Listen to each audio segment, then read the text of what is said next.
I'm your host, Josie Van Dyke, and I'm sitting next to the tortoise queen. That's what I'm calling you, Kimberly O'Connell. I'm like, I wore green for a reason. You're the tortoise girl. Oh my goodness. I've never actually held a tortoise, seen a tortoise. I'm gonna have to come over and say hi. Stop. Can you please? I have 6 of them. So, I mean, pick your poison. No, you have a ton. Also, if you guys are like, Josie, why do you sound like you freaking smoke a million cigarettes? Yeah, I don't know why. Sorry, it's hot. We're just gonna embrace it, okay? It's sexy. But I have Kimberly O'Connell, the one, the only, the Brixley Bag CEO, owner, founder, tortoise girl on my podcast. Oh, I'm and so I cannot excited wait. to be here. I'm excited to be here. Welcome to Weekly Trash. I am literally so excited. I'm excited to dumpster deep dive you because I don't know much. I like asked you, I'm like, will you give me just like a brief idea of what your life looks like? So I know a couple of things. Yes. But I'm going to pretend like going blind here. Love it. You are blind. I feel like you still don't know. I really don't. Yeah, I really don't know a ton. Today's episode is brought to you by ClearStem. I started using ClearStem about a month ago after I decided to change up my skincare routine since I started experiencing some larger breakouts, especially on my chin, my cheeks, and I have been loving it because let's be real, clear skin changes everything. And right now my top 2 favorites would have to be the Hydro Glow Moisturizer and the ClearStem Gentle Clean Vitamin Infused Calming Wash. Oh my gosh, you guys, I was shook when I put this cleanser on my face and it smelled so good. It was so refreshing. I feel like I have never had a face wash smell good and also be clean, good ingredients. It truly was like I was washing my face with an orange. It was so refreshing. But more about ClearStem because you need to know about it because it really is now my new favorite. ClearStem helps you treat acne and aging at the same time without using skin irritants, parabens, phthalates, or pore clogging ingredients. If you've dealt with breakouts, you know that the typical acne products dry out and damage the skin, while traditional anti-aging products can clog your pores. ClearStem is your clean, comprehensive, and all-in-one approach addressing both acne and aging without compromising your holistic health. And not only that, but if you feel like you are struggling with super intense breakouts and need even more help, ClearStem has created the revolutionary acne lab test. So you can receive individualized support from a nutritional therapy practitioner to analyze your blood work, identify your underlying acne triggers, and implement personalized lifestyle-centric solutions to clear your skin from within. The ClearStem team will help guide you and uncover the root cause of your breakouts and create your personalized roadmap to clear skin for life. Discover the ClearStem difference and experience clear, healthy skin for life. Go to clearstem.com/weeklytrash and use code weeklytrash at checkout for 15% off your first order. That's CLEARSTEM.com/weeklytrash and code is weeklytrash for 15% off your order. Thank you, ClearStem, for sponsoring today's episode. So, Kimberly. Yes. Where are you from? I am originally from Mesa, Arizona. So I grew up there my entire life. Born and raised, same house, whole 9 yards. And then moved to Utah after high school. Both my sisters lived here. And I was like, I had a great family life and home life. It's not like, oh my gosh, I want to leave my house. Yeah. But it was like, I want to go do my own thing. I want to learn how to live. I want to learn all the things. Yeah. And I kind of want to get out of my house, my parents' house. So I'm like, why not go to Utah? How many siblings do you have? I have 5. So I have an older brother, older sister, another sister, me, and a little brother. Okay. So you were on more of the younger kid. I was more of the younger one. Yep. Gotcha. Yep. So. And were you a good kid? Were you a naughty kid? What was Kimberly like as a kid? Or what was Kimberly like as a teen? Oh my goodness. I was thinking about this and I was like, is it bad? I can't really remember like my younger childhood too much. I'm like, I don't know if that's like. Do you have trauma? I'm like actually thinking of like did anything happen to you? No, nothing like happened, but still my mind's kind of blankish. Like, I don't know. I'm like, actually. What was I doing? I don't really, I'm like, what happened that I can't remember? Yeah. But I can remember my teen years. And I will say I was too scared to get in trouble. I was too scared of disappointment from my parents. Okay. So I was a really good kid. I was never bad, never snuck out, nothing like that because I didn't want to disappoint them. Gotcha. But now thinking about it, I'm like, I kind of wish I did it. Kind of a little rebellious. I really wish I did because I'm like, what does it feel like to sneak out? What does it feel like to like do all these things? Yeah. I have no idea.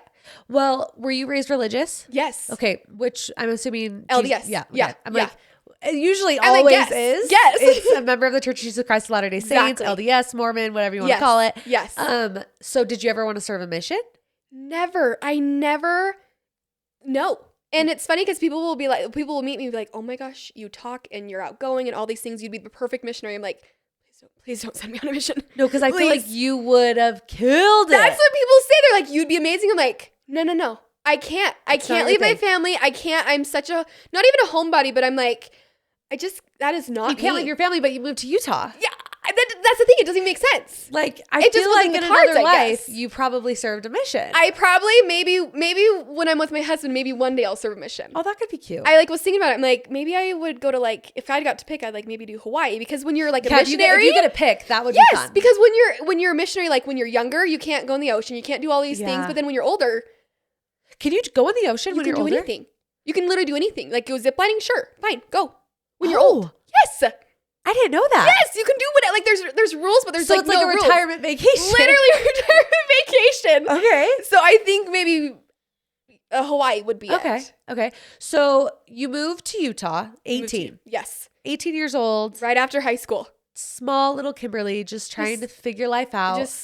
What was your plans when you moved to Utah? To live with your sisters? Yeah, so my plan was I moved up in July, and I had a month that I didn't have anything, because in August was when I moved into the village. Do you know the village? My sister used to live in the village. The village. I used to go to the village. I had friends that lived in the village. No. I didn't go to college. So I didn't go to college either. Yeah, you just moved here just for funsies. And lived at the village just for funsies. Yes, exactly. People were going to college all day, and I'm like, going to work, Why didn't you want to go to college? So the plan was to move up here, work for a year, get my residency, so it wouldn't be so expensive, and then go to college. But then after a year, I was making money, and I'm like, this is really nice. I'm like, this is nice. Plus, at the time, I'm like, I don't know what I want to go into. I didn't want to go into debt with all this money that I'm like, I don't really know what I want to do. Yeah. And so that's why I'm like, okay, I'll keep working until I really know what I want to do. It never came to me.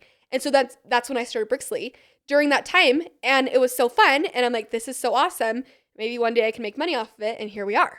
Okay. So that's kind of the runaround of it. Gotcha. So you're living at the village. I'm living at the village. Which girls you know? 2 girls from high school that I know, and then 1 random. Okay. And so, I moved to the village, started my job. I worked there for 4.5 years. Where was that? It's called Complete Restoration. It was a home disaster restoration company. They do fires, floods. So I was a receptionist starting, and then I moved my way up into be the bookkeeper for the entire company. Oh, with no college which that degree. Probably was really beneficial and helpful when it came to having your own business. Super beneficial, because at the time, as a receptionist, you don't really when you start your own business, you don't need to be receptionist kind of thing. But the bookkeeper wise, I was able to do my own books for about 2 years before I hired someone else. But that's a huge thing. That's a lot of. It's a lot of money. It's a lot of time, and so I'm like, I can take that role on myself, and so I did until it got too much, and then I pawned it off to someone else. Yeah. And so, but that's a good quality to have. Plus I still have it, obviously not as fresh, but I still have it to where I can go into QuickBooks and be like, what do my numbers look like this month? I would never be able to do that if I didn't already have that in my belt. Yeah, no, I don't know how to do that. No, it's hard. My manager was like, you need a bookkeeper. And I was like, can't my husband do that? You're like, what even is that? Like a beekeeper? Like what are you You're talking where's about? the honey? Like, what is happening here? What do you mean? Yes, what do you mean? exactly. I don't have books. I don't read. Like what? A bookkeeper, you're like, where? What chapter are we on? What's happening? Exactly. What's happening? Okay, so you're a bookkeeper, but in that time you also started Brixley. In that time, so I got married. During that time, I met my husband at the village. He also lived at the village. Okay, you met him at the village. I think I saw this on a TikTok. You said he asked you for your number. Yes, in the hallway at church. Yeah.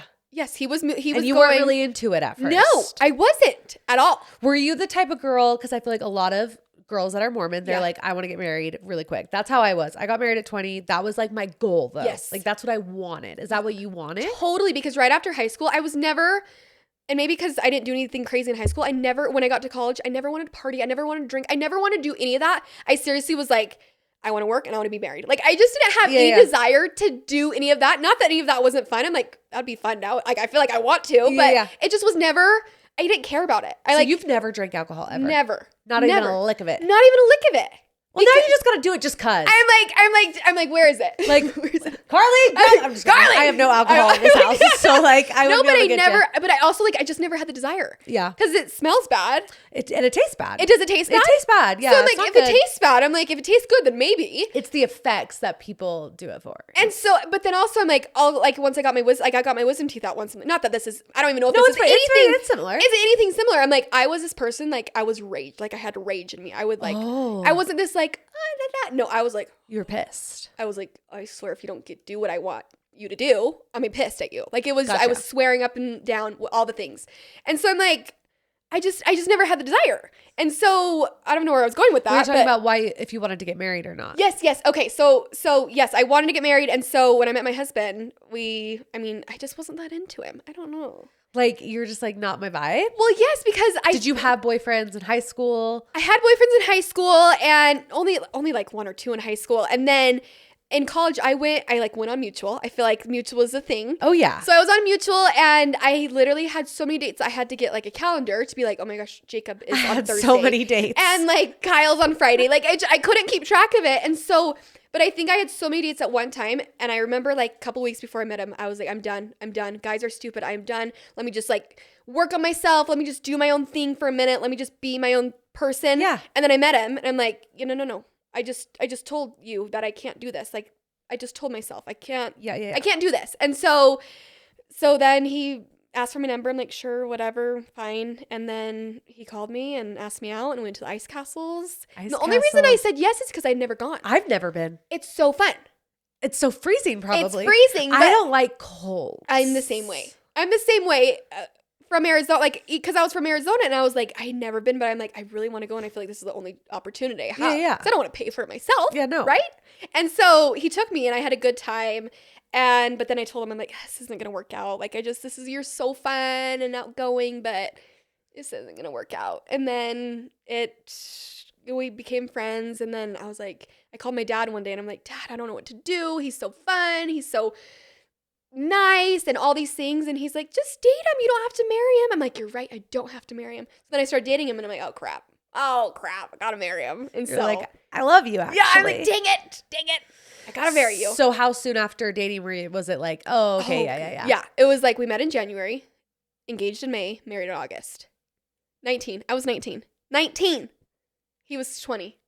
19 and 20. Oh my goodness. Did he not serve a mission? He served a mission. He was only out for a few months, and then he came home. And and then he met you. And then he met me. So we always talk about if he was to serve a full 2-year mission, he would have never met me because it just wouldn't have aligned. Yeah, no. So it all worked out very perfectly. So you guys are literal babies. No, actual babies. I like look at people who are married at 18. I'm like, you're too young. And then I'm like, nope, stupid. I'm like, I was that young. Like, what am I talking about? What am I even saying? That was me. When you know, you know. Literally. You know. So we've been married for like 6 years. My goodness. I know.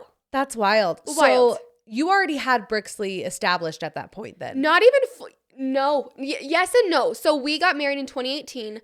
I started Brixley 2019. And so we'd been married for a year, got our grounds, all the things. And then I was still working at Complete. He was working full time for his dad's company. And I came to him with this idea, and he's like, great, cool, start it. I'm like, okay. But he had no part in it. It was something that I want to do that he didn't want to do, but he was still so supportive. Yeah. He's like, sure, like if you want to do that, great. And so I'm like, cool. So it was just something so side gig, so fun. And I knew one day I was going to be a mom. So I'm like, I want something for me. You know what I mean? I'm like, I just want something that I can do.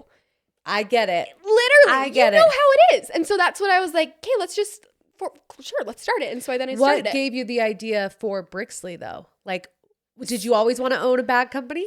So the funny thing is at the time I was working, and I really came to the conclusion, like I loved my job, my boss, he's the best person in this entire world, but I came to the conclusion that I don't want to tell someone when I need to use the bathroom. I don't want to tell someone when I want to go to lunch. I want to decide that. And so I wanted to work for myself, and I didn't want that anymore. And so that seriously was my drive, was like, I don't want to come into work at 8:30. I want to come into work when I want to come into work. Yeah.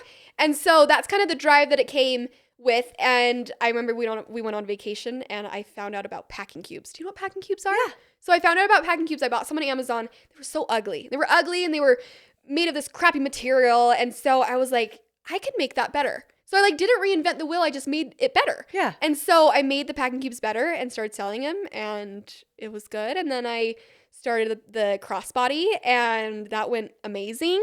And then I gained a following, and it kind of it really blew up overnight. What gave you the inspiration for the name? Oh, it was a baby name. I loved it because we went back and forth on the name is the hardest part. I swear. Yeah. Out of the entire thing, the hardest part. It's your legacy. Yes, you can't change it. Yeah. And so, we came up with so many names, and I finally was like, I exhausted all options. And then I was in my notes one day, I had a baby name list from like high school. I had like 100 names. And so I was going through and reading them. And one of them was Brixley. I'm like, Brixley bags. Like that goes really well together. And it's short, it's sweet, it's all the things. And so I ran with it. And so I just kept it. It's perfect. Yeah. So it worked out really, really well. So at what point do you feel like you're like, okay, Brixley isn't just like a side hustle. This is like full on paying bills and some, very lucrative. Yes. When did that happen? The lucrative part didn't come till later, but those two are a little bit separate, as in we were in Hawaii, my husband and I, we were in the hot tub, we were hanging out, and we kind of came to we were at a crossroads to where I either could go Brixley full time and try it out and see what it can do, because I just wasn't giving it the full time and attention it needed. Like it either needed full time and attention or nothing at all. Because in the beginning, how much would you say you made a month? Oh goodness, nothing. Like, are we talking like a couple hundred, couple $200 a month. So it was fun. It was great. It was some extra money. It's some extra money, but at the same time, not even, because I'd put that roll back that into inventory. Yeah. So I really wasn't making money for a couple of years because I would just roll back. I never collected a paycheck because I would just roll back in inventory, roll back into everything else. And so at that time, I really wasn't making anything. And then we were in the hot tub and I was like, he's like, hey, we really got to decide. Like, I think you can do it. Like, you really can go full time with it. But I'm like, I don't know. Maybe we were making a couple grand at that time off Brixley, but again, nothing to quit your job, like not good enough to quit your job. No. Like this was not sustainable. And so, he's like, I think I can do it. Like my job, I think I could like sustain us, just me alone. And you go try this. Like, I know you can do it. And so I was like, okay, I think I can. Like, I think I can do it. And so I quit my job. And like I said, I was making money, but not enough to pay any bills. I just was putting right back into the business. And then. And you're what, 21 at this point? I was 20, I think 21 probably. Yeah. And so, that was like July or August I had quit. And we went to Pinners Conference, all the things, and still the same. And then January of that couple months later, I posted a TikTok and it went crazy. Like when I tell you crazy, it went madness. So you're one of those people that could say TikTok changed your life. TikTok 100% changed my life. Amazing. Overnight, I like everything I had made for Brixley in the previous year, I made in one day from that TikTok. It was crazy. Oh my gosh. Yeah. And was this when there was like the TikTok shop? Like, were you? No, this was way before TikTok shop. So what was the video? It was a video. And that's the thing. It was never meant to go big. I mean, everyone's like, I meant to go big. Like, no, it really wasn't. I was living with my in-laws at the time. We were in between houses, living with my in-laws, come home from church, and I had my bag, and I was like, it was super monotone. I was like, here's my bag. It can be worn a bunch of different ways. There's credit card holders inside. There's a key clasp right here. And I posted it. Like, just really nothing crazy. Yeah. And at the time I had gotten a few sales a day, and so like a sale rolls in, I'm like, okay, great, and then another sale rolls in, I'm like, okay, awesome. Same, like just nothing I was not used to. And was your account set up to where when you sold out, it stopped selling it? Yes. Okay. And so then it all of a sudden went ding, ding, ding, ding, ding, like crazy, ding, ding, ding, ding, ding, ding, ding, ding, ding. And I turned off my phone. I'm like, I cannot do this anymore. And then I sold out. I sold out within a day. So then I did pre-orders. And then I sold out of pre-orders. And so then I did back pre-orders. And so it was madness. Wow. Madness. How many units do you feel like that was? Thousands. Oh my gosh. I couldn't even remember, but it was thousands. And at that point, did you have the same manufacturer as you do now? Same manufacturer, but at the time it was me, because my husband was still working full time at his job, and I had quit my job. And so I'm like, I can do this. And here I am. Thousands of orders. Thousands and thousands and thousands of orders and backup orders and pre-orders, where at the time we were at the time where, like, it was not during COVID, but kind of after COVID, where ports would shut down and all the things. COVID was a thing. And so I would get messages from my manufacturer like, we are shut down. We cannot produce. Like, we cannot send you these things. I'm like, no, please. I have to. I have things that need to be sent out. And so we figured that out, and I would email people being like, it's going to be another month. Like, and people were so kind. And we're like, we want to support you in this small business. It was so kind. And so once we got through with that whole round, I was truly thinking it would kind of go back to what it was, because it was an overnight sensation to where I was like, this is not sustainable, right? Like, you get big and then it just drops down. But no, we were able to really keep it at that rate, as well as we hired a marketing company to run ads, and we were able to get, the information from people who would come to my site, and so we'd retarget them and keep going. Do you feel like TikTok, because obviously TikTok is worldwide. Yes. And I feel like Utah is such a good place to start a business because people here are so supportive. And like Utah culture, we like to have what everyone else has. Yes. So if someone has a hydro jug, the other person's having a hydro jug. If someone has a Brixley bag, the other person wants a Brixley bag. Like that's just kind of how we are. We consume each other's stuff and we want the same things. But having TikTok, it brings it to everyone. So before this TikTok explosion, would you say that Utah was like a big portion of your sales, or were you already pretty?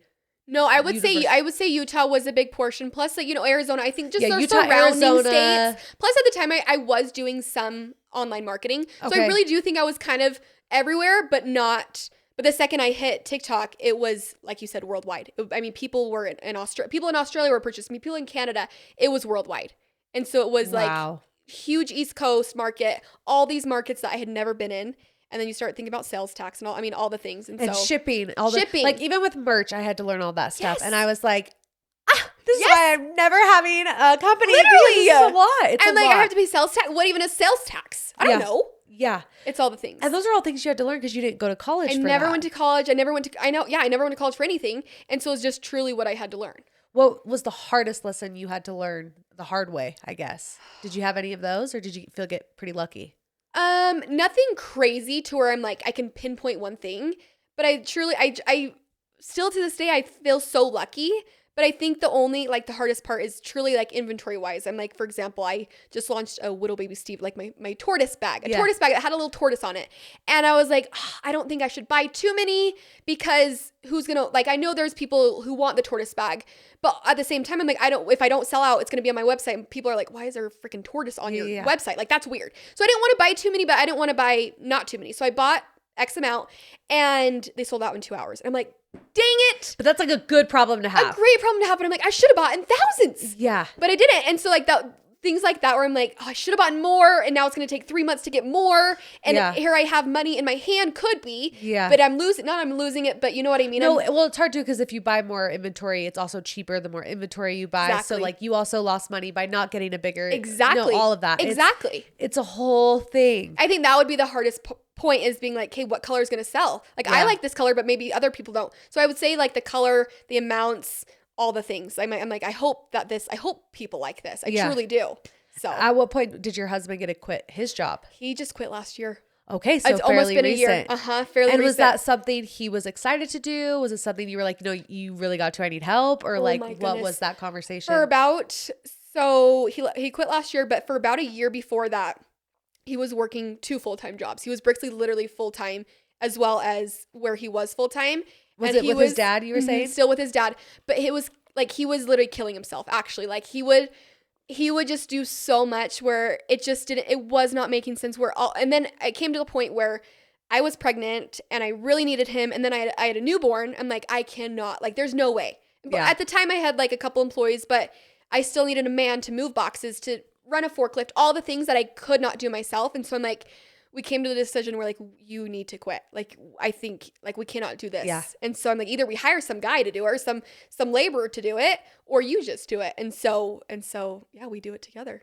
And how's that been working with your spouse? I feel like some people couldn't do it. It's so fun. Like we have such a good time together. Obviously there's times where I'm like, no, you don't run the business. I run the business. I love you so much. Yeah. But I'm going to make the decisions. Like sometimes he's like, you should do this. I'm like, no.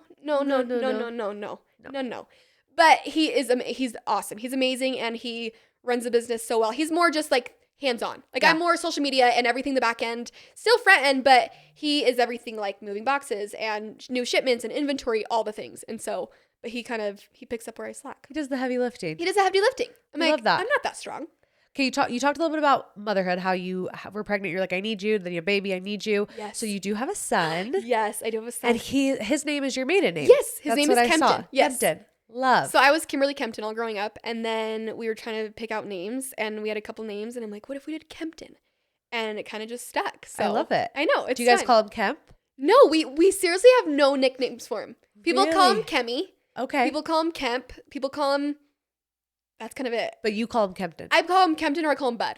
Bud. I always do Bud. I'm like, Bud, come here. But Kempton, like I've never been like Kemi or Kemp. I don't know why.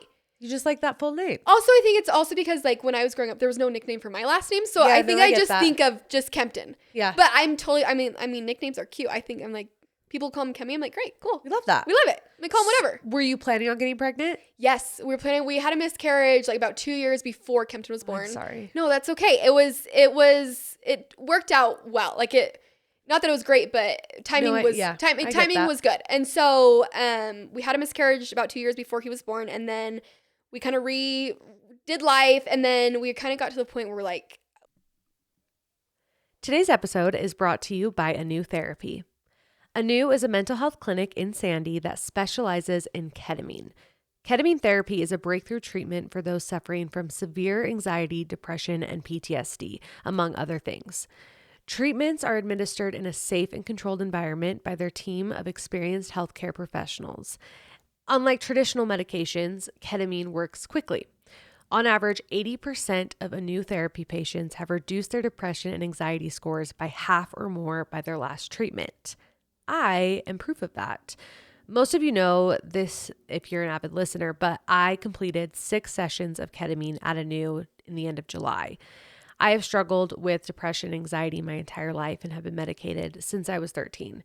So ketamine was a huge thing for my mental health journey. But one of my biggest takeaways I took from my sessions at Anew is just how important the setting is. You have to feel calm, relaxed, comfortable, but most importantly, safe. They do such a good job at creating a peaceful, zen, sacred space for you to really get the most out of your ketamine sessions. I don't think ketamine is for everyone, but I do think if you're interested in ketamine, Anew is the best place to do it. So if you're interested or have questions, visit anewtherapyutah.com, ANEWTHERAPYUTAH.com to book your free consultation today. Totally free, no obligation. And if you find that ketamine therapy is right for you, you can use code JOSIE75 to receive $75 off your first treatment. And thanks again, Anew, for sponsoring today's episode and changing my life. There's not that there's nothing else to life, but I think we had gotten to the point where like, what else do we do? Like we've kind of succeeded in a couple areas.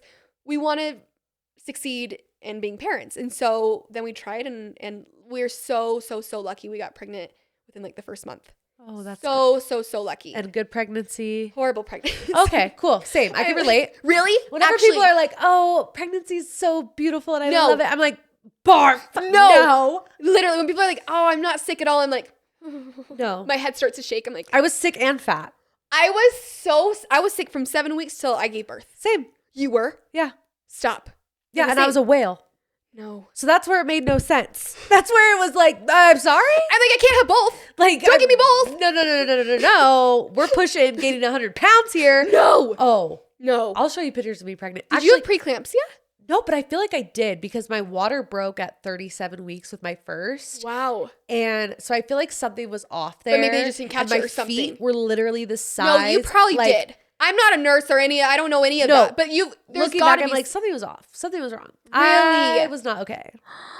But then I hear women who have these beautiful birth experiences and I'm like, or labor and pregnancy. And I'm like, okay, did I just get like gypped? Because No, I've had 3 kids and every single one was garbage. We're on the same wavelength. So who knows? Maybe you'll be lucky. Your That's next what one will be everyone always says that. Everyone always says that. Yeah. Maybe. No.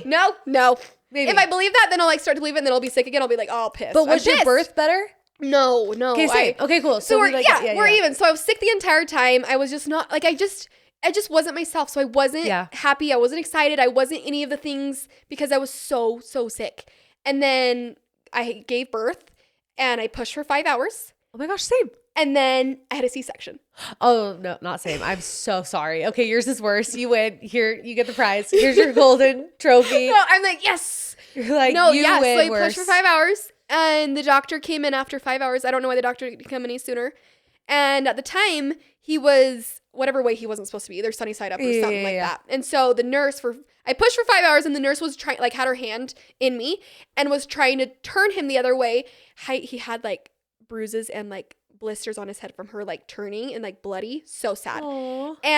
But he wasn't turning. And then the doctor came in after 5 hours and literally took one look at me, like went like this, blah, blah, blah. And was like, oh, this baby's not coming out this way. She's like, your pelvis is way too small. I was like, you couldn't have told me that earlier? Yeah. I'm like, we're 5 hours in. You're like, I've been miserable for 5 hours. I've been miserable for 5 hours. I've been looking at the clock. Go tick, tick, tick, tick, tick, tick, tick. Where were you? What's happening? Where were you? And so she's like, I will be back. She was very blunt. I'll be back in 30 minutes. I'm doing a C-section. You either have to do forceps or C-section. You decide when I get back. I was like, because the whole entire time my OB was saying, oh, he's so low. His head's right there. This is perfect. Amazing. Yeah. He's been in your birth canal for forever. This is perfect. So then I was like, okay, birth, you know, like not natural birth, but vaginal birth, vaginal birth. So this whole entire time, I didn't even research C-section. I didn't research forceps. Yeah. All of a sudden, I'm like, Google, I'm like, what's the best? What do I do? Yeah. And so then when she came back in, both my sisters had C-sections. And so I decided to do C-section. And then we had a C-section. And he came out. And his head was this big. Cone head. Sure. Massive. Did you have like a good recovery? I've never had a C-section before. Yes, so. I will say. Did you have to recover from both ends? Like, no, like yes, your stomach and your hoo-ha? No, I don't. Yeah, that's a good question. I didn't tear at all, so I didn't tear. But they did tell me that when I was in my C-section, he was so low in my birth canal, they had to push from down there up. Oh, like, wow! Literally push and then bring him up. So their hands were up inside me, and then they had to push too. So I think yes, but I didn't tear anything. But I did. The recovery was really good, I felt like. I mean, I don't know anything different. I felt like when I first got up, like, it felt like my insides were, like, falling out for the first time. But, I mean, I wasn't supposed to bleed as much as I did. And so I had to take D&C pills because they thought there was stuff still in me. And so I had to take, like, D&C actual pills to, like, clear everything out. And that was horrible. That was so horrible. Yeah. Like, crampy. So crampy. Worst pain ever. Oh. Just so much. And I was so new postpartum.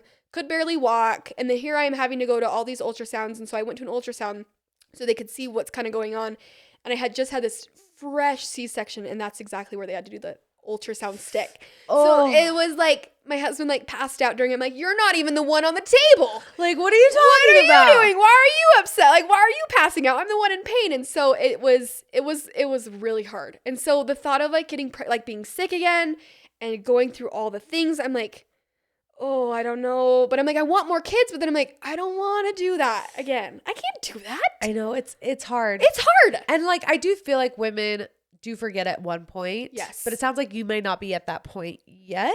No. Yes. Like I that's the thing I was just telling my husband. I'm like, I truly would try for another kid now.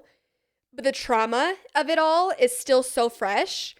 Like how old is he? He's 15 months. Okay, yeah, it's fresh. It's still really fresh, but I see him playing with other kids. I'm like, I want him to have that so bad. But at the same time, I'm not a newborn mom. I can say that 100%. I'm like, gotcha. Not a newborn mom. I love newborn babies from afar, but me being a newborn mom, my anxiety meds didn't even touch it. Didn't even touch it. So did you go on meds? I've been on meds since 2019, 18. Why'd you get on them in the first place? I've had anxiety my entire life, and I truly wish my parents would have done it when I was like in high school, because I was miserable in high school and all the things growing up, but I didn't know I was miserable until I went on meds, and I was like, whoa, this is normal? Like this is not how I'm supposed to feel. And so when I am like really anxious, I'm like, whoa, like that was my whole entire life. That's how I felt my entire life, and it's really sad that I had to live like that for so long. And so I went on meds because I had just gotten married. I think it was just all so much for me that I was crying every single night, like bawling my eyes out hysterically. I don't want to go to work. Not that anything was wrong with work. I just could not function. And so I went on meds, and life-changing. Changed your life. Changed my life. So luckily the meds I was on, I was able to stay on while I was pregnant. That's how I was too. So nice. But did he have any issues with his lungs when he was born? Because all 3 of my kids were NICU because of my antidepressants. No. Yeah. No, the only thing they said is he might come out quiet. Yeah. Because it like mellows them out. It mellows them out. Basically, he's high, or I don't know what he is. And so, but he came out crying, and he didn't have, he never said anything like that. It was like a real bummer. And I'm done having kids, but I always like, if I have a 4th, maybe I'll try to like not be on antidepressants. And then I tried to get off recently, and I was like, no, I can't do it. I can't do it. Get back on. Get me back on that train. Yeah, we're not hopping off anytime soon. And the thing is, like, I've been on it since I was in high school. So it's just like some people, their brain chemistry, they need it. It doesn't matter like how much therapy. I truly feel like therapy's great. All these resources are great, but I do think some people do need to be on it for the rest of their lives. Truly. And I think that's a hot take because some people are like, you shouldn't be on SSRIs for the rest of your life. And I'm like, until you have felt the feelings, and I don't know if you ever got to that point where it's like suicidal thoughts and things like that, until you like hit those moments, you don't understand like how life-saving these drugs are. It's life-saving. I've never been to like the suicidal point, but I've had people in my life who have. Yeah. And it's life-changing. I've been to the point of how I felt before, and I just know the difference between the two, and I would never want anyone to ever feel like when people are like, I feel this way, I'm like, get on medicine. I'm like, I am an advocate. Please, I'll shout it from the rooftops. And so luckily I was able to be on it. And I think it helped my postpartum. Like I can't even imagine what I would be postpartum without it. Yeah. If you already had that anxiety. If I already had anxiety, but I still, even with meds, I went on even a higher dosage because I'm like, I cannot do this. My son got to a point where he would like stop breathing and like like all these things. And so it like it was all these things. Why was he like not breathing? He had a thing called laryngomalacia. I can't even say it. That sounds like something from like the movie not Jambalaya. What's the Jungle Book? Jungle Book. Yeah, it does. Sounds like something that would be in Jungle Book. Yeah, you're right. I don't know how to pronounce it. Yeah. But it was this thing where so he had acid reflux, but when milk or anything would come up, his airways would close, and so he'd stop breathing. Scary. And he'd turn purple and blue, and I'd have to like hit him, and all this stuff would come out. But it was so scary. So we were in the hospital for a few days. I'm like, what is going on? And so they did like an ENT came in, ear, nose, throat person, put a scope down his thing. I'm like, I cannot go home with like, it was just so too much for me. And so I'm like, I have to come to a conclusion. So that's what they said. He had acid reflux plus the laryngomalacia, and so he went on like medication for it, and we had to like do certain things with him. But has he had any issues with that not since? It usually stops around like 6 to 7 months old, between 6 months to a year, and around 6 months he like really got better. And so that's why I say I'm not a newborn mom, because I had all these traumatic experiences. Because maybe one day I'll have a newborn, it'll be perfect. Yeah. But it was so traumatic that I was so scared to be with my own baby. Like I could not any harm, nothing like that. But I was seriously scared of my baby. I was like, I would not feed him, because it always happened after I fed him. So I would never feed him alone. I'm like, I'll either be in a public place, I'll be like, I had to be somewhere. It doesn't even have to be with someone I know.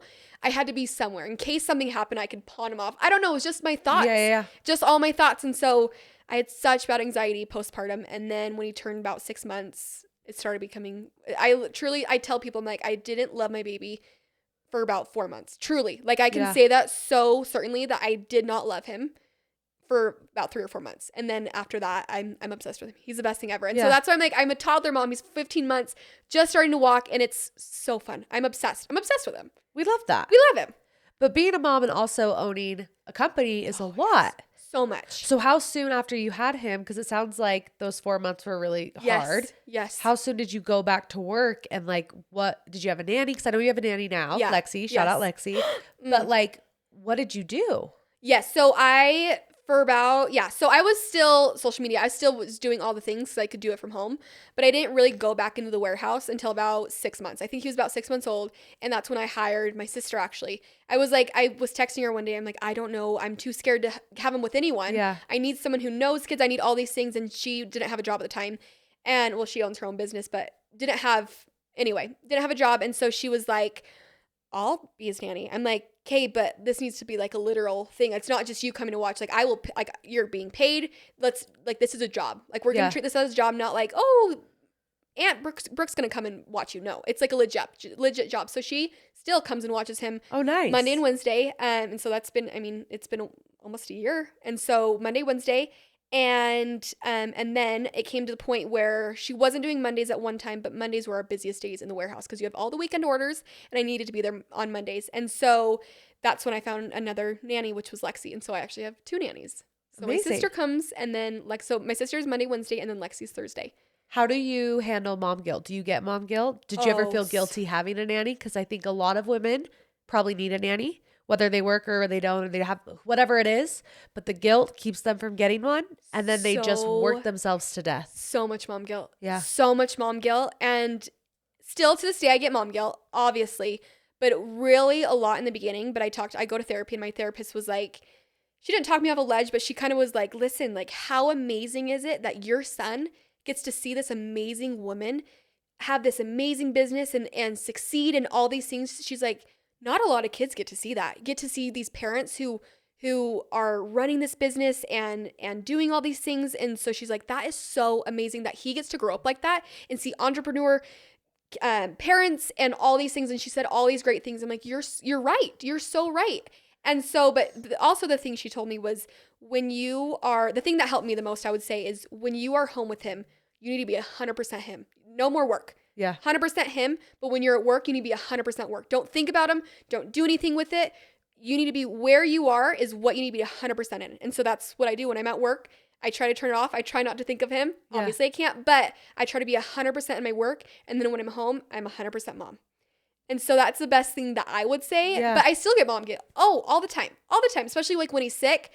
And when Lexi or my sister will be like, he's not feeling well. I'm like, oh my gosh, I should be home with him. Yeah. I should be the one holding him. He wants mom. Yeah. When you're sick, you want your mom. And so it's still really, really hard for me. And so, but I'm getting better at it. Plus it's easier knowing, first of all, my sister has him. Like who would love your kid more than your sister? Like yeah. She loves him more than anything. And then Lexi loves him more than anything too. So I think knowing that he loves them and they love him as well makes it easier. Not much easier, but easier. It does. It for sure makes it easier. So, but with being a mom and running a business, when do you get free time?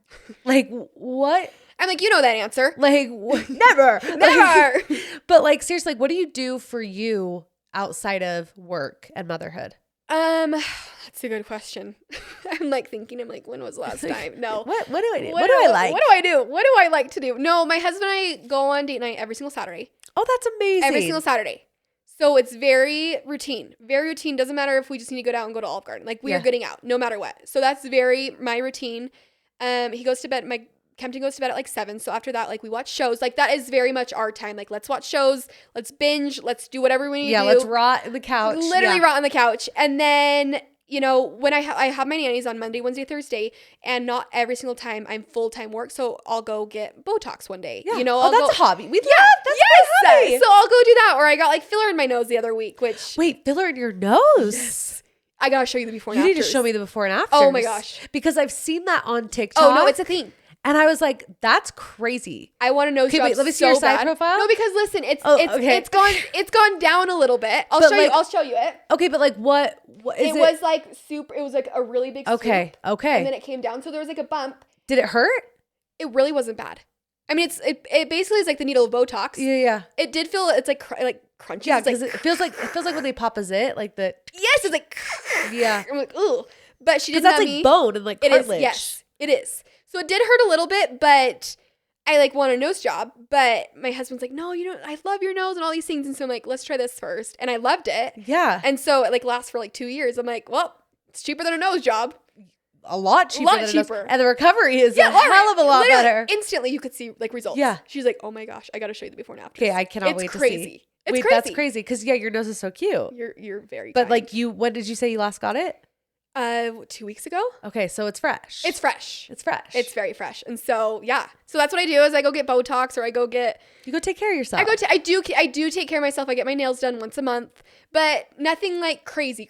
Yeah. And so, but I am glad for my nannies because I do go do work and then there are times where I need to run errands. I need to do all the things. And so I take that time for myself. Like errands, like groceries, that's like me time. I enjoy it. As long as my son's not there, I enjoy it. Right? Peace, quiet. Yes. Scroll the aisles. Like, what am I in the mood for this week? I'm like, what am I in the mood to buy? And then just DoorDash food instead. No, literally. I'm like, that's me. I can't go when I'm hungry. I'm like, it's all in the cart. All in the cart. I'm like that girl that buys the bag of lettuce and then throws it away at the end of the week. Literally. That and rotisserie chicken. I also buy rotisserie chicken. From Costco? And then I'm like, oh, I actually never ate it. Now it's gross. Throwing it in the garbage. Chicken scares me too. Yeah. Like I'll do their toaster and then like 2 days later I'm like, oh, it's bad. It's bad. I can't eat it. Literally. I'm like that with deli meat.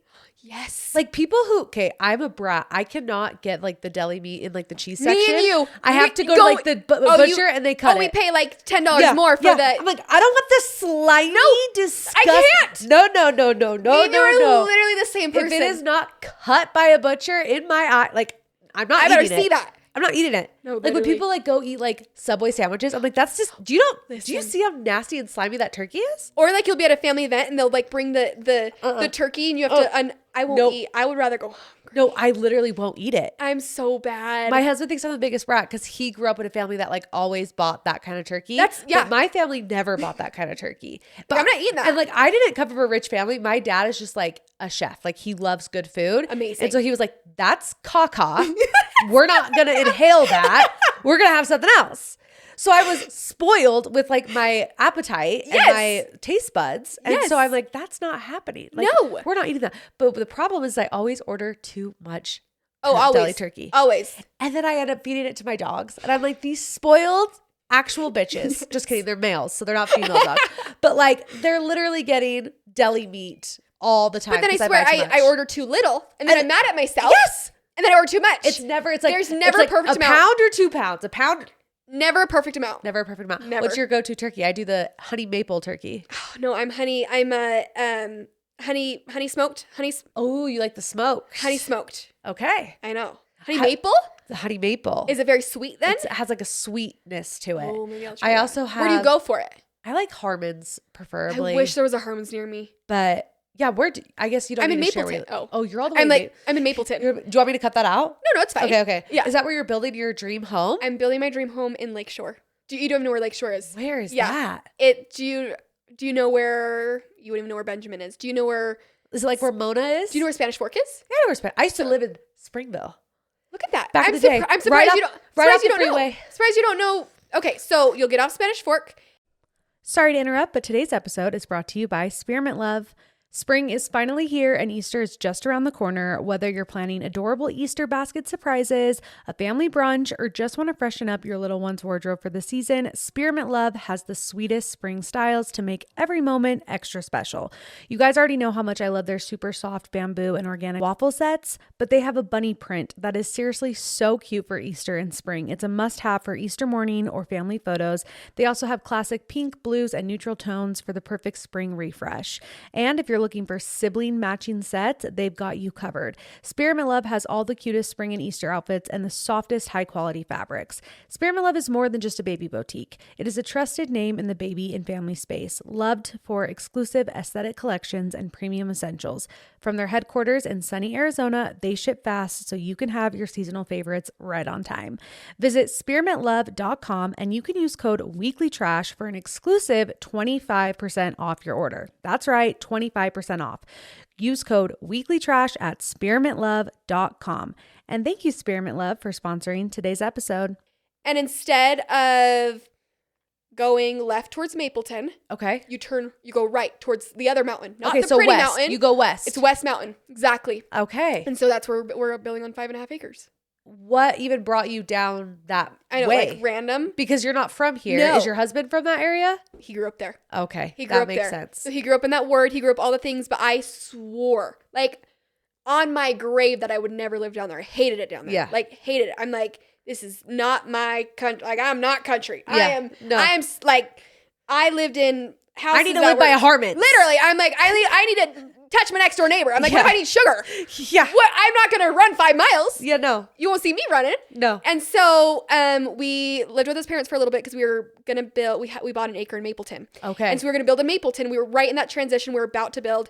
And then I started getting too many animals. I bought like a horse and then I bought another horse. You have a lot of animals. 22. Which we need to talk about as well. Yes. The tortoises, obviously. Tortoises. But tell me how you ended up there in the first place. So I got too many animals to where an acre was like just not going to make sense at all. That's so wild. Not going to make sense. And so we sold the acre and we were living in his parents still. And I'm like, I can't live.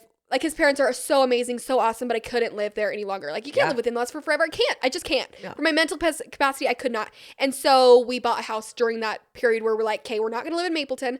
We want to somehow end up here because at the time, like I said, I was never going to move down there. But then I lived at his parents' house and I started going to the ward and I started to love the community, like the community, not even just the ward, but the people were like the kindest, nicest, most down-to-earth people you ever meet in your entire life. And I loved it. And I'm like, I want to grow my kids up out here. Like, I want them to learn how to work and love animals and all the things. And so then I really started to love it because I'm like, I can get that in Lehigh. I can get all these places, but I'm going to have to pay $5 trillion. And so I'm like, it makes more sense to do it down there because first of all, I love those people. Like I've learned to love those people. And so then then we moved to Mapleton, bought a house, and we were still looking out in Lakeshore. We still had our records out in this church because we didn't want to move.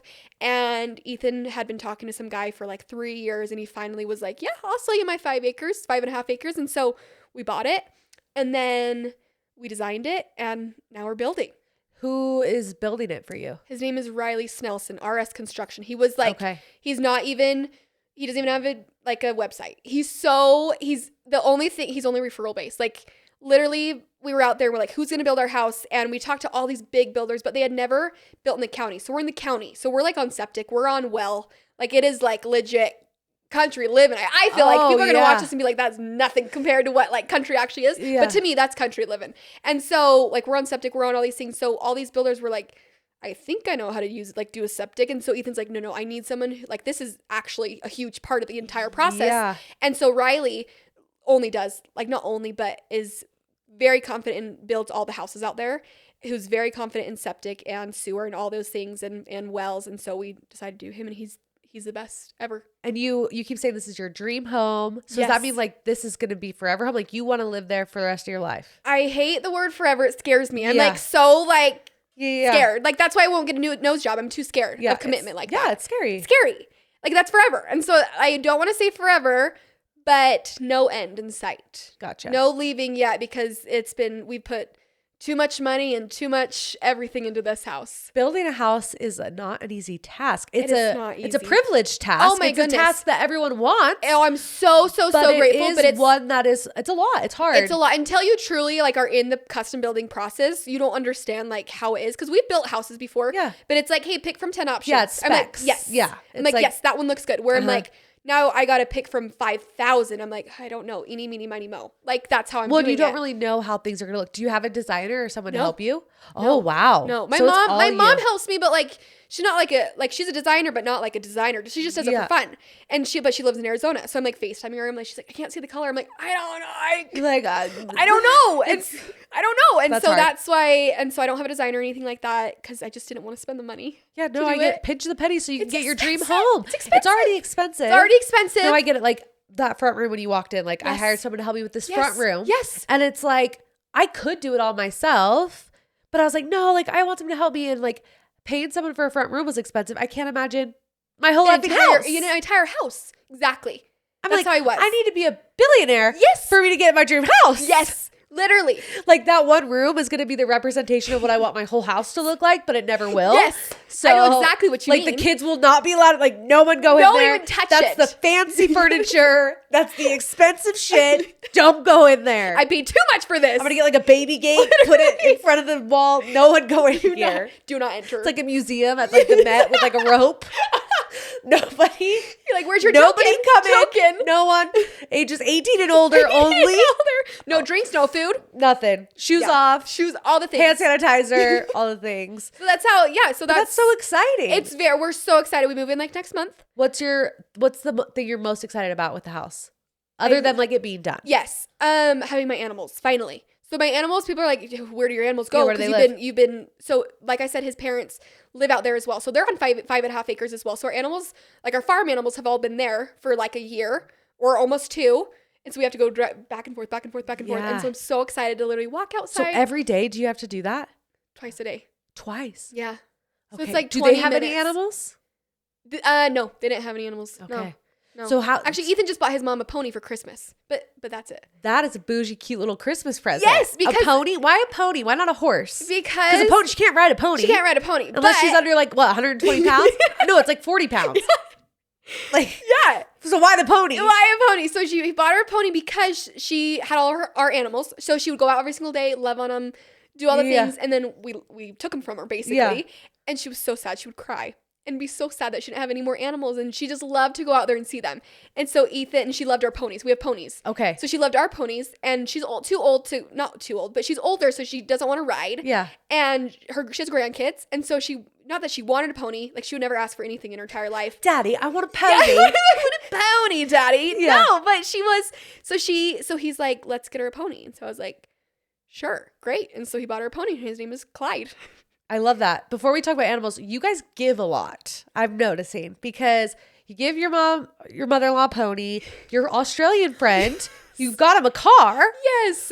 Like you guys are really big givers, which I love because I'm that same way. I love to give people stuff. And I love when people do become successful and they do make, a financial amount where they can be even more giving and they do it. Yes. People always say money ruins people. I think money amplifies the person you are. If you're a giver, it makes you more of a giver. It's so true. If you're selfish, it makes you more selfish. You're so right. And so I love seeing that. Like that's amazing that you guys kind. are so like giving with your things and helping. I think we both are just like that. I would way rather give than receive. Like it just makes me so much happier to see someone else's reaction than it is for my own reaction. Yeah. I don't know. Does that make sense? No. I 1,000% am the same way. That's why I love Christmas. Yes. I don't get Christmas gifts. Like me and my husband, we tell our kids Santa doesn't bring adults gifts because we're like, no gifts. Santa doesn't do that for us. Like I just like to give other people. It's so much more fun. So much more fun. And much more fun. I think you get to a point too where you're like, I have everything I need. That's exactly where we're. We're like, if we need something, we'll get what we need. Yeah. Exactly. We'll buy it. And so same with like the car. Jake had been looking at this car. They'd just seen it that day, and Jake didn't have the money to buy it. He's coming over from Australia. How did Jake come into your life? Who is Jake? So Jake is Ethan's Australian friend, my friend now too. But Ethan, growing up out west, his parents' neighbor, whoever they are, they were like, when it's like they're friends, cousins, kids. Oh gosh, I just flicked your ponytail. Don't mind me. So his parents' neighbors were cousins with Jake. And so Jake lived in Australia his entire life, but would come over and visit his American cousins every couple summers. But they were the same age. So around in like middle school, Jake would come over, hang out with the neighbors, but Ethan was really friends with those neighbors too. So they'd all hang out together, all have a great time, and then Jake would go back to Australia. And they'd still text and Snapchat and all the things, and he'd come back again a couple of summers later. And so they just became really, really good friends. And then he was going to come over for our wedding, but he didn't. I don't know, something with his visa or something like that. And so he hadn't seen him for like 7 years. And so he wanted to come over and visit and meet me and meet Kempton and just get out of Australia. I think he just wanted a new scenery. And so he came over and So and he needed a car. So that's the thing. They were looking at a car. So Ethan just bought a car, not new at all, very old, and he's like redoing it. Oh, Land Cruiser. Oh, very cool. So he that's likes like a to do thing. that. Like people that's like a thing that people do. They buy like these ugly cars and then they like restore it. But specifically Land Cruisers. Yes, Land Cruisers. So Jake actually in Australia, that's what he does, like for a living. Okay. Is like redoes cars and he's not a mechanic, but he can do all the things. Like refurbishes them. Exactly. Redoes it all to make it whatever. And so he was doing that in Australia and came over, and then Ethan bought his Land Cruiser, and Ethan's like, we should go look at a couple. And so they went, and Jake fell in love with this one. And so we got home, and Ethan was like, I really want to get Jake that car. And I'm like, okay. Like you really do? And he's like, I really, really want to. He's like, this is what I want to do. And I'm like, I agree. Like Jake has been such a great help. It's not like we're just giving this car because we love him. Like he truly is like a son to us when he's here. Like I care about him like a son, and he helps us. I mean, he's like a ranch hand when we're not here. And so I was like, great, let's do it. And so we bought it and brought it home. And at first in the video, he kind of was like, you bought this car? Cause he thought Ethan had bought it. Cause Ethan was the one looking at it. And so he's like, you bought another one. Like, great, cool. Let's do this. And Ethan's like, no, it's yours. And he just was bawling, and it was worth every single penny to see him just like, basically, no one's ever done this for me. No one's cared about me like this. No one would ever do anything like this for me. It was so, so, so cool. So and now special. They're going to do it together with their Land And now Cruisers. literally they sit out in the garage for hours at a time. I get to go inside and watch my true crime. It's great. It's great. It's perfect. I'm like, go ahead. Have fun with your little Land Cruisers, getting all dirty under the hood. Literally. I'm like, great, go have fun. I will be in here watching my show. We love that. So yeah, Jake's awesome. I want to talk about the animals. Yes. So tell me all the animals you have. You have 12, you said? 22. Oh, sorry. I knew there was a 2 in there. I was like, okay. 12, 22. There's a difference. Yeah. Okay. Yeah. 22 animals. Yes. So we have 2 horses. No. 3 horses, 3 ponies, 2 goats, 2 pigs, 6 tortoises, 2 chickens, 2 ducks, a kitten, and a dog. I don't know if I missed any in there. Okay. So why all the animals? When did that start? Did you grow up with a lot of animals like that? No, I grew up super city slicker. So we had like a dog, and actually I grew up with 2 tortoises. Okay. So I grew up with 2 tortoises, and that's why, so I'll get into that part of it, why I was okay with tortoises, but we started with horses, and I hadn't even ridden a horse before. Yeah, that's a big commitment to buy a horse. Super big. And so we were at a rodeo once a couple years ago, and I saw these girls riding horses. I'm like, I want to ride a horse. I'm like, Daddy, buy me a pony, you know? And so I wanted a horse, and I think we had no kids. Brixley was doing okay. Like, we just had, not that we didn't have anything to do, but we didn't really have a hobby, and we wanted a hobby. Yeah. So Ethan had grown up on the 5 acres. He had a couple horses himself. Now he wasn't cowboy or anything, but he knew how to ride a horse. Yeah. And so he's like, let's get a horse. Like, we'll just keep it at my parents' house. We were living in American Fork at the time, and we'll keep him at my parents' house, and we'll ride out there and all the things. So we bought 2 horses and started riding together, and it was so fun. And then I started just loving farm animals, and so then I got 2 goats, and I'm obsessed with my goats, Salt and Pepper. Do you milk them? No, they're just like, are they? Can you? Pets. All of our animals are a hobby farm. So nothing is. There's no rhyme or reason to any of them. We don't kill any. We don't do anything. Okay. They're your pets. They're our pets. Exactly. We just spend money on them, and then. Oh my gosh, how fun. Yes, they just pets. No, it actually sounds exhausting because there's so much work. It's a lot of work, but it's so fun. It's like the Thanksgiving Point farm. Yeah. You know? That's exactly what our house is, basically. I'm going to have to bring my kids. Will you actually? I would love it. We built a barn, and we have stalls, and they're all at our house now. Oh my gosh, my kids would be in heaven. No, actually. So we have 3 so ponies, fun. and they can ride our pony, and come. Obsessed. Come on down. So the tortoises, you grew up with 2 tortoises. So I grew up with 2 tortoises, and then my husband hates reptiles. Even though tortoises are reptiles, he like considers reptiles like snakes and all those things. So he hates those, but he's always been super intrigued with my parents' tortoises because we got them when they were like size of a quarter. Wait, they're size of quarters and they grow to be as big? What? Yes. So they're size of quarters and they grow to be like over like 150 pounds. Whoa. Mind blown. Yes. Tortoises are this big? They're so cute. They're so cute. They're like this big. No joke. I'm not joking. Wait, I want one. They're so cute. Their little legs. They're just teeny tiny. Tiny. That's great. My mind is literally blown. Yes. But I guess that makes sense because like a tortoise has to give birth. It's not like it's an egg that hatches. It is. Oh. I'm clipping this for Josie's dumb thought of the day. Okay. So they lay like 100 eggs. So they don't like birth out a tortoise. They birth out eggs. So they'll lay like 180 eggs. Like 100 eggs. So they'll like dig. And they all will become tortoises. Yes. So they'll dig, and with their little back feet, they'll like drop the eggs. Because I'm picturing like the sea tortoise. Are those sea tortoise? Yes, but they do turtles. the same. Okay, exactly. Same exact thing. So they'll come out of the water, but the tortoises will dig, and then they'll put their eggs in, and then they'll bury it, and then tortoises will hatch out of the ground, like a tree, just sprout. Oh my gosh, where do these tortoises exist? Like, is there like a place where tortoises do this? I've heard in Arizona, because that's where I grew up. I heard in Arizona that's the only place that they like thrive in being laid in the ground to come up because of the warmth. Gotcha. But like if they were to do that here, they'd all die because it's too cold. And so that's where they normally, I feel like, are like desert tortoises. And so we grew up with 2, and then my husband was super fascinated with them, and I made him literally drug him to a reptile expo a couple years ago. And because I love reptiles, I grew up with like all the things. My mom loves reptiles. Okay. I grew up with all the things. I'm like your husband. I'm not a snake fan. No, I'll have a boa constrictor around all of it. Give it all to me. Give me all the snakes. Nope. So I made him come to a reptile expo. Yes. And so we were walking around. He hated everything. And then he saw these little baby tortoises, and he's like, we should get one. And I'm like, sure. Like, I grew up with them. Sure. Like, I don't care. And so we got 2. And they always will grow to be that big. Most of the time. Yes. Wow. But it also depends on their environment, because we got the 2, and then we got more and stuff like that. But we have one. His name's Widow Baby Steven. He's like the star of the show. He's like actually famous. Like actually famous. Like, yeah, there's me. Like, yeah, people will stop me for me, but they're like, no, Widow Baby Steven is like who they like are obsessed with. Okay. So there's like a whole fan base for tortoises. No, actually, like I sell merch, stickers, bag, all the things. Why didn't you bring them?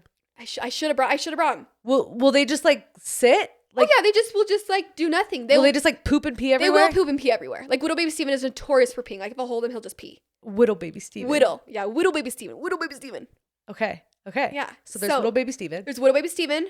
And so, but little baby Steven is, I think, one of our oldest tortoises, but he's the smallest because the girl who had him before lived in Minnesota. He kind of stayed in this smaller cage his entire life because in Minnesota it's really cold.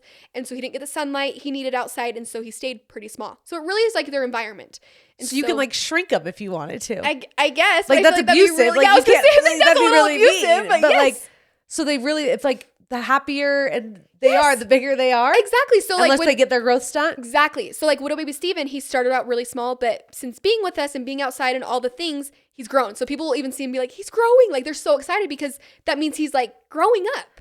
Wait, that's so crazy. I'm learning so much about tortoises. Yes. So we have 6. We have Trackstar Kyle, Chin Scratch Frankie, Widow Baby Steven, Zach and Cody, and Big Dog Skizzy. And is Big Dog the biggest one? Big Dog Skizzy's the biggest one. He's like the bully. How much does he weigh, you think? Oh, I did. The last time I did weigh in, he was like, I don't remember. Maybe 15 pounds. Okay, so not like crazy. No, not crazy. No, not crazy. But they will get over like 150 pounds. So we're building like an entire enclosure in our backyard for him. Like an actual thing. And they can't be in snow? No, because so tortoises are like, they're, I don't know how to say it. They're reptiles. And so their body heat is off of sunlight. They can't regulate their own body heat. Yeah. So they have to have light and they have to have heat. And so they can't, like us, we can regulate our own heat and heat ourselves up. They can't. Gotcha. So they have to be under light or underneath heat. So in the summer, that's why we let them out because it's so hot and nice outside. Yeah. They go roam our yard, eat little grass things, and then at night they go hide and then we put them into our. Because I've seen you guys do the thing where you go and find your tortoises. Yes. So it's like a thing. Why do they hide? Because it's nighttime, they're ready to go to bed. They just find their little spots and then they go. So that's kind of how we got big on TikTok. Because on TikTok, you do like the nighttime routine. Why don't you just let them stay where they're hiding? That's a good question. Because first of all, we live behind, like there's a big field behind us. Okay. I have no idea. I'm just too scared. Like what if there's a fox or something? Yeah. And then one time we lost little baby Steven. We thought something ate him or someone came and took him. We actually thought someone came into our backyard and found our house and took him. We were so scared. But then we found him. Oh my gosh. I know. So that's also why, because we're like too scared. Yeah. It's like, what if we just left him out there, never went and check on him, and like we can't find one? I don't know. Yeah, no, I get that. So we like would find him every single night. Plus, it kind of became a routine. Like we already did it before ever filming. Like when we became big on TikTok, I think people maybe thought like we were only doing it for that, but I'm like, we've been doing this for forever. It's not anything different. Yeah. And so we just kept with it. So do you also feel like because now you have like this tortoise fame that like TikTok is also a job for you? Yes, I do. Yes. So now, and Instagram too, probably. And Instagram too. Yes, because when we did the tortoises, we blew up on TikTok, and I think people love the tortoises. But then the hard part is in the winter they can't go outside, and so they're inside their enclosures. Plus, in the winter, tortoises' metabolism slow down. They stop walking. They just stop all the things, and so we didn't do, not that we didn't do anything with them, but they weren't going out. We weren't doing our normal videos. And so it was nice because I feel like at the time people really love the tortoises, but they kind of wanted to learn about us because they love the routine so much. And so that's when I started like not promoting myself, but showing our lives and showing what we do. And we have a business and we're more than just tortoises kind of thing. And people really love that as well. And so then we kind of got big, started doing brand deals, and yeah, now we make money off TikTok. Are you going to start a YouTube channel? I started a YouTube channel. I haven't really posted anything because YouTube's hard. It's long form content. It's a lot of work, and it's a lot. It's I a feel lot like you to have grow to it too. Huge. There's no For You page. Exactly. Like, I feel like For You page, like you YouTube Shorts. Plus, I feel like when you watch a YouTube, you want to watch 10 minutes. Like you're not here to watch 2-minute video like TikTok. Yeah. You want to watch 10 to 20 minutes. Sometimes longer. Exactly. Sometimes longer. I'm like, oh my goodness. I'm like, I can't. Plus, you got to have a camera and film yourself, and so. I don't know. I feel like you have to have a nicer camera. I feel like it can't just be like an iPhone. Because if TikTok, I don't think TikTok's going away. I've already like said this. Everyone didn't believe me when I was like, the TikTok ban, you guys don't worry about it. Like just don't delete it off your phone because you won't be in the app store. Yes. People didn't listen to me. They deleted it. Now they're mad. And now they're like, I can't get it. And I'm like, I told you. What'd I say? What did I say? But it is crazy how TikTok has changed your life, not only with Brixley bags, but like with this tortoise. Totally. Thing. Like it's both. It's crazy because the nice thing now is not that I promote Brixley on there, but people want to purchase our bags and support us, which is really so awesome because it really ties both. And even though they're completely separate businesses, like couldn't be more opposite, they're also very much linked, which is really cool as well. Now that you sell the tortoise bags too, you have one bag. Yes, I know. I should have brought you the tortoise bag instead of the other one. I would have supported. We're a little tortoise. I love it. Exactly. Would you ever sell Brixley? For the right amount of money? Yes. Because I feel like that's the goal with any business. Yeah. Is you scale it as big as you can, and then you sell it for a really good amount. I would, and maybe people would be mad that I would say that, but I think anyone would for the right amount. Not. That's called life. That's the circle of life, circle of business. It's true. I would, for the right amount, I would. But also I would miss it a lot because of the community I've grown. But also now that I have TikTok, I feel like there's a lot of my Instagram followers on TikTok. Yeah. And so they can see my life there. And so I wouldn't be as sad because I feel like a lot of people are on my personal as well. And so, but yes, I would sell Brixley for the right amount for sure.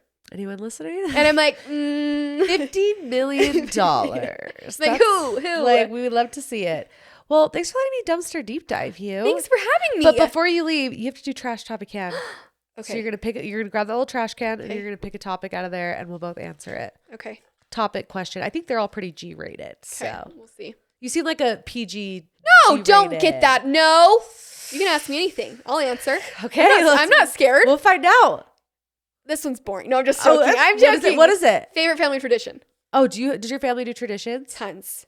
Okay. Tons of traditions. I grew up in a family with so many traditions where my husband's family doesn't have like one tradition. That's me and my husband. Really? My husband's family has a ton. I have none. Really? Yeah. So my favorite family tradition is Christmas, and we do Christmas pajamas, and we do Ebelskivers.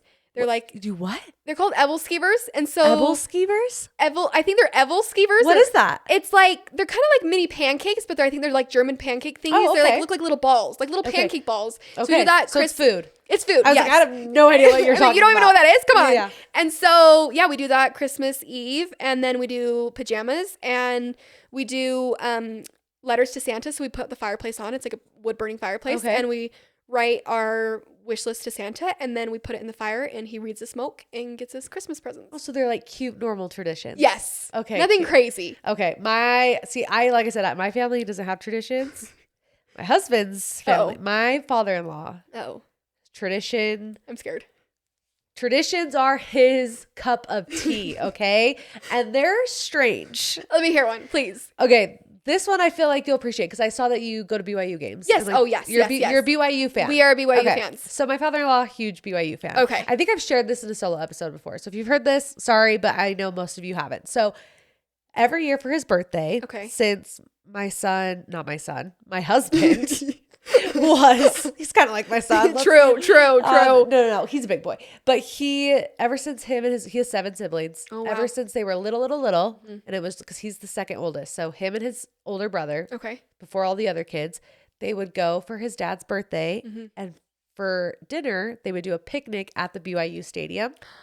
Fun! But like behind the BYU stadium. Like not in it. You know, like where the parking lot is in the back, it's like a small little parking lot. Yes. And they would get a blanket and they would sit the blanket there and they would in the middle of the day? In the middle of the day, behind the stadium, the most random spot.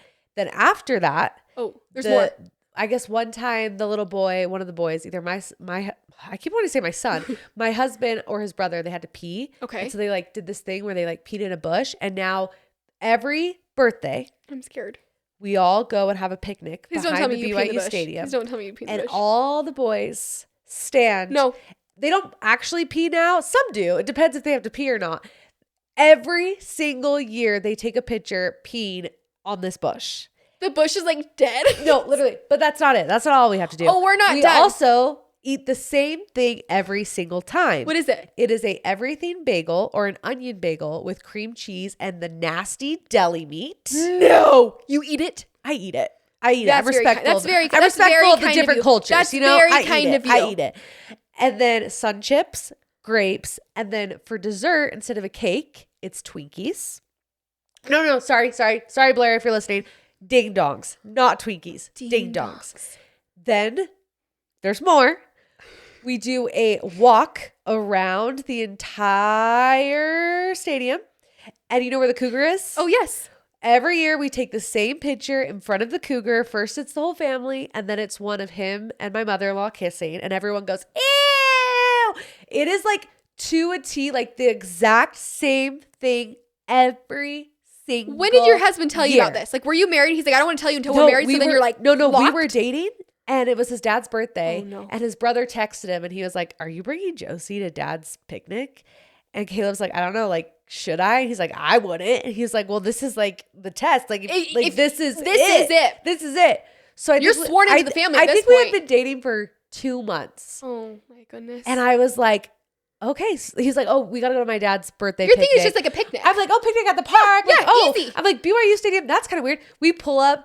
It's literally behind the stadium in the most random spot. Everyone has camping chairs and blankets. And then they pull out, the food. And I'm just like, what is going on?